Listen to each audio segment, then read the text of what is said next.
Pada tahun 2019 lalu, dunia hiburan pop dikejutkan dengan skandal penuh kontroversi mantan member boy group BJBANG, Seungri. Seungri ditetapkan sebagai tersangka karena menyediakan layanan pekerja seks komersial di klub malam miliknya, Burning Sun.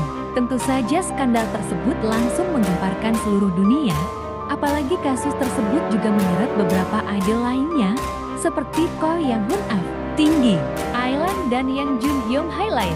Setelah ditetapkannya Seungri sebagai tersangka, ia memilih untuk keluar dari grup yang membesarkannya. YG Entertainment bahkan juga memutus kontraknya pada tanggal 13 Maret tahun 2019.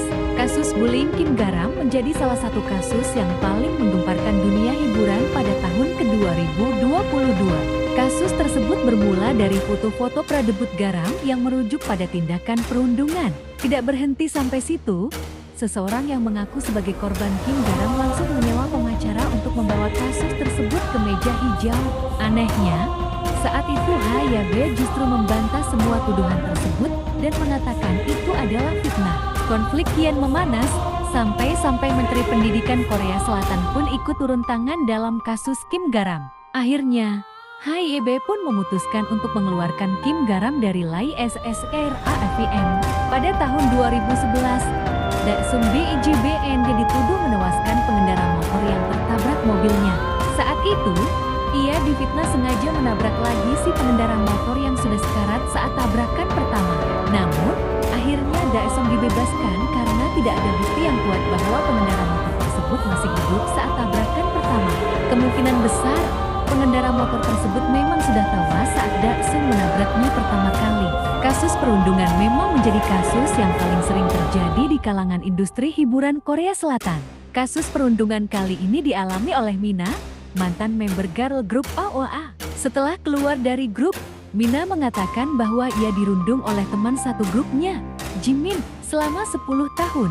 Sontak, publik langsung geram dengan Jimin dan mengecam perbuatan tidak bermoralnya tersebut. Jimin pun langsung mengunggah surat permintaan maaf melalui akun Instagramnya. Di surat tersebut, Jimin mengaku sangat menyesal dan berharap agar Mina mau memaafkan kesalahannya.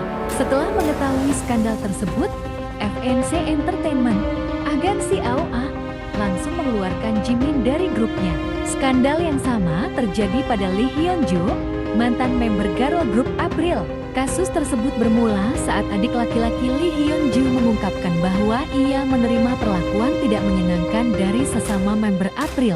Hal itulah yang membuat Lee Hyun Jo tidak tahan dan akhirnya memutuskan untuk hengkang dari girl group besutan DSP Media tersebut. Setelah mengalami proses hukum yang alot, akhirnya pihak kepolisian membenarkan tuduhan perundungan adik laki-laki Lee Hyun Jo. Girl group tersebut akhirnya dibubarkan pada bulan Januari tahun 2022.